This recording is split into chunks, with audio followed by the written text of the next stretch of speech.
வியாதிகள் நமக்கு வருவது இரண்டு.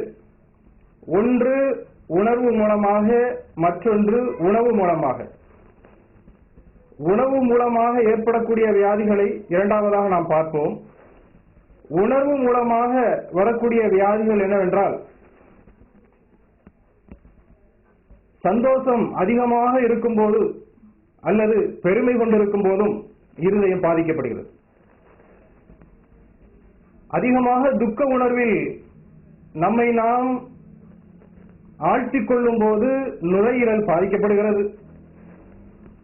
அதிகமான கவலை உணர்வினால் நாம் ஆட்கொள்ளும் போது மண்ணீரல், நம்முடைய வயிறு, நிலமாக இருக்கக்கூடிய வயிறு பாதிக்கப்படுகிறது.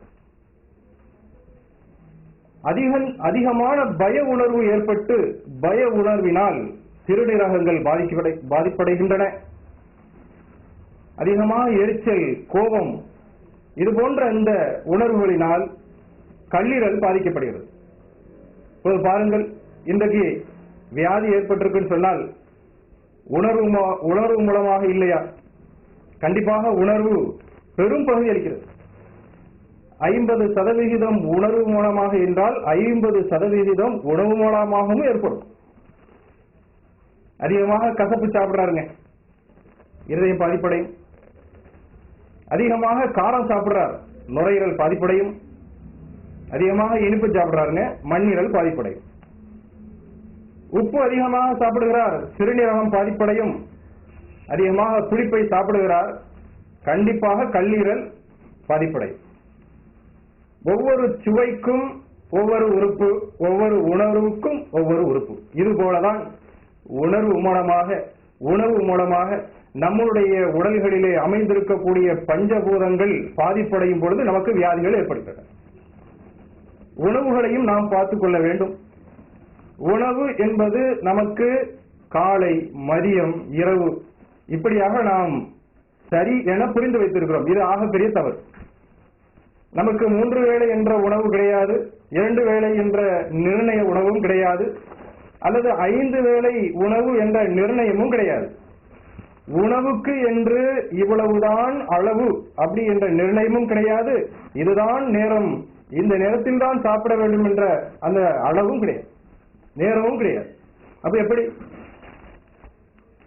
பசித்தா சாப்பிடணும், தாகம் எடுத்தால் தண்ணி குடிக்கணும், களைப்பு, ஓய்வு தேவைப்படும் பொழுது ஓய்வு எடுத்துக் கொள்ள வேண்டும். பசியை எப்படி உணர முடியும்? கவலையோடு இருந்தால் பசி தெரியாது. நல்ல பசியோடு இருப்பாரு, திடீர்னு ஒரு கவலையான செய்தி கேட்டார், பசி எல்லாம் மறந்து போச்சு. கவலைப்படக்கூடாது. ஏன் கவலைப்பட வேண்டும்? நாளையை பற்றிய விஷயங்களை பற்றி நாம் இன்று யோசித்தால் கவலை.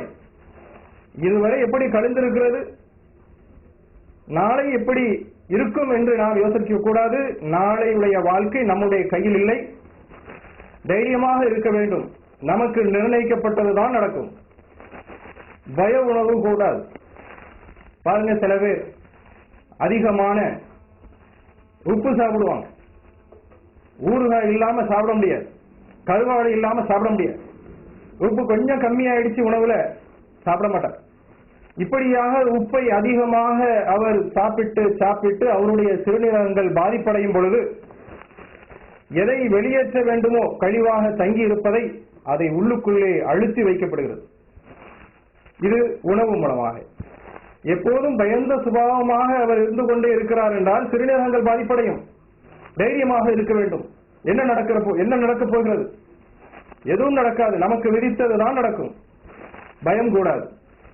தைரியமாக இருப்பதின் மூலமாக சிறுநீரகங்கள் பலமடைகின்றன.